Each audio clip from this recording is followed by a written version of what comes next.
Halo, welcome to update saham ya. Pada video kali ini kita kembali lagi untuk membahas salah satu saham yang cukup menarik, saham investasi, yaitu Indofood ya, INDF kodenya. Jadi ini merupakan konglomerasi dari grup Salim ya. Dan ketika saya lihat, saya menemukan satu potensi yang menarik ya untuk Indofood ini bisa kita pertimbangkan untuk sebagai salah satu saham investasi ya. Kelebihan dari saham investasi itu harganya cenderung stabil ya, dan bisa kita hold untuk jangka waktu yang panjang, apalagi bagi kita yang penganut DCA ya, seperti tabung bulanan atau tabung 6 bulan atau 1 tahun sekali, itu bisa kita manfaatkan untuk saham-saham seperti ini gitu. Jadi saham ini kalau boleh saya lihat ya, saya perhatikan, saham ini bergerak dalam uptrend ya sebenarnya ya. Kalau kita bisa lihat, meskipun tidak bisa kita pungkiri dari tahun 2013 sampai 2023 selama 10 tahun, saham ini bergerak dalam harga yang sideways seperti ini. Jadi dia cenderung nggak kemana-mana ya. Di harga yang 6.000-an juga turunnya naik cuma mungkin sekitar ke 8.000 sampai 9.000. Tapi nanti kalau turun juga ya 5.000 sampai 9.000 lah. Mainnya di area-area tersebut cenderung sideways gitu. Tapi ini bisa kita manfaatkan apabila kita ingin mendapatkan dividen ya. Saya coba lihat untuk berapa untuk dividennya. Dividennya untuk Indofood itu 257, kalau 10% nggak nyampe, sekitar 3%. Kecil sih untuk dividennya. Tapi ada satu hal yang menarik ya, saya bukan dividen hunter, tapi secara teknikal saya melihat hal yang menarik ya. Kalau di sini kita boleh lihat, saya coba tarik untuk garis trendline ya, dari bawah saya hubungkan ke atas ini. Kita bisa lihat di sini merupakan area trendline ya, yang cukup rapi ya dibentuk. Ketika INDF ini reject dari area trendline, dia cenderung naik ya. 1, 2, 3, dan sekarang ini dia sudah bermain di area trendline-nya lagi ya. Kalau boleh saya tambahkan untuk garis support ya, secara ke samping ya, ini juga menjadi area support penting ya untuk Indofood ya. Dia juga di reject berkali-kali di area-area ini, di area 5.900 sampai di area 6.200. Untuk harga sekarang ini sudah mendekati dari dua confluence area support pentingnya ya.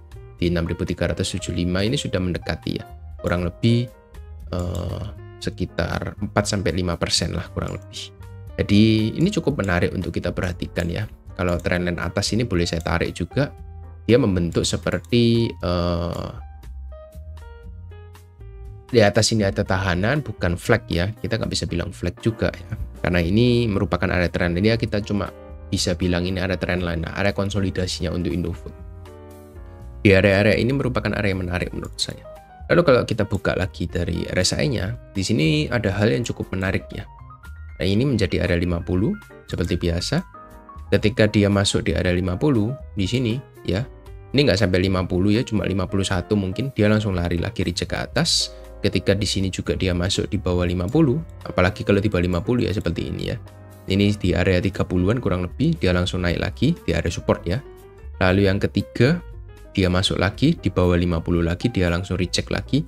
Dan sekarang ini untuk kesekian kalinya Indofood ini untuk time frame monthly-nya sudah kembali masuk di bawah 50 ini. Ini time frame monthly ya, bukan weekly, bukan daily. Jadi satu candle ini merepresentasikan 1 bulan.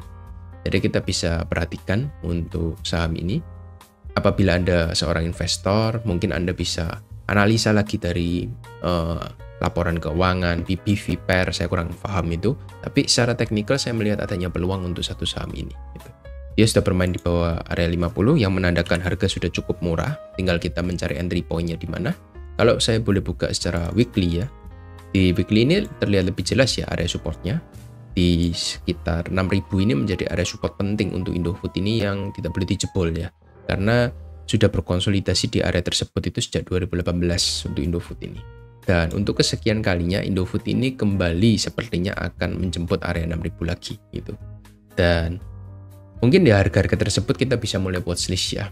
Untuk closing weekly minggu terakhir, minggu kemarin ini yang perlu diperhatikan, Indofood ini sudah jebol dari area support yang terakhirnya ya. Dia sudah break dari sini yang menandakan ada tekanan jual yang cukup besar ya. Jadi kita bisa antri atau menunggu harga untuk turun lagi lebih dalam, mungkin ke 6.100 sampai 6.000. Itu untuk weekly time frame-nya. Volume jualnya cukup besar juga di atas rata-rata dengan candlestick penjualan yang cukup menakutkan sebenarnya ya, karena dia sudah jebol dari area support, tapi kita bisa tunggu di bawah gitu. Lalu kita buka di daily lebih terlihat ya. Di sini ada area support terakhir, dan per hari Kamis ya, Kamis dan Jumat ini ada volume jual ya. Hari Rabu, Kamis, Jumat ini ada volume jual yang di atas rata-rata menurut saya. Dia volumenya besar, 1, 2, 3 yang menjebol area support. Jadi kita bisa katakan ini valid, masih downtrend untuk daily chartnya. Dan lagi-lagi kita bisa lihat ya, di daily ini lebih jelas. Di sini ada area demand atau support yang mungkin bisa menahan ya, di 6.250 sampai area 6.000 ini menjadi confluence ya. Jadi kita bisa perhatikan area-area tersebut apabila Anda seorang investor atau seorang value investing, mungkin bisa mulai mempertimbangkan apabila saham ini sesuai dengan plan kalian atau kalian ingin berencana untuk investasi di saham ini. Area-area yang boleh saya rekomendasikan sebagai technical analyst itu di 6.250 sampai 6.100 ini menjadi area yang good deal untuk kita mulai melakukan akumulasi. Dengan catatan ada rejection ya, seperti sebelum-sebelumnya ada candle pembalikan arah atau candle swing yang terbentuk di bawah gitu. Jadi ketika dia konsolidasi, tipikal dari saham ini itu dia pasti akan berkonsolidasi seperti ini sebelum melanjutkan kenaikannya ya. Nah, dia berkonsolidasi juga. Di sini dia membentuk double bottom di bawah. Ini juga berkonsolidasi juga di sini. Jadi kita nggak perlu untuk FOMO ya di saham ini, karena saham ini memberikan banyak konfirmasi kita untuk reversal sebenarnya. Jadi kita bisa lebih tenang untuk mengakumulasi kembali saham ini. Kita harus lihat ada tanda-tanda dari Indofood yang diberikan nanti. Itu aja sih dari saya secara technical analysis. Ada peluang, tapi saham ini juga kita tidak bisa expect dia naik terlalu tinggi ya, karena ini saham investasi. Jadi mungkin kenaikannya hanya kita bisa ekspektasi, kalau dari kita akumulasi di sini kita mungkin hanya bisa ekspektasi di 7.000, itu sekitar maksimal di 7.200 lah, itu sudah maksimal menurut saya. Di 7.000 sampai 7.200 ini menjadi area supply yang bisa kita targetkan sebagai area take profit. Karena kalau dia berhasil jebol dari area trendline, ini sudah beda cerita ya. Kemungkinan dia bisa untuk mengejar resisten selanjutnya di area 8.000-an seperti itu. Itu untuk analisa dari Indofood. Jadi apakah menurut kalian menarik atau tidak, kalian bisa pertimbangkan sendiri secara trading plan kalian masing-masing ya. Itu. Jadi itu aja dari saya. Thank you dan semoga video ini bermanfaat. Good luck.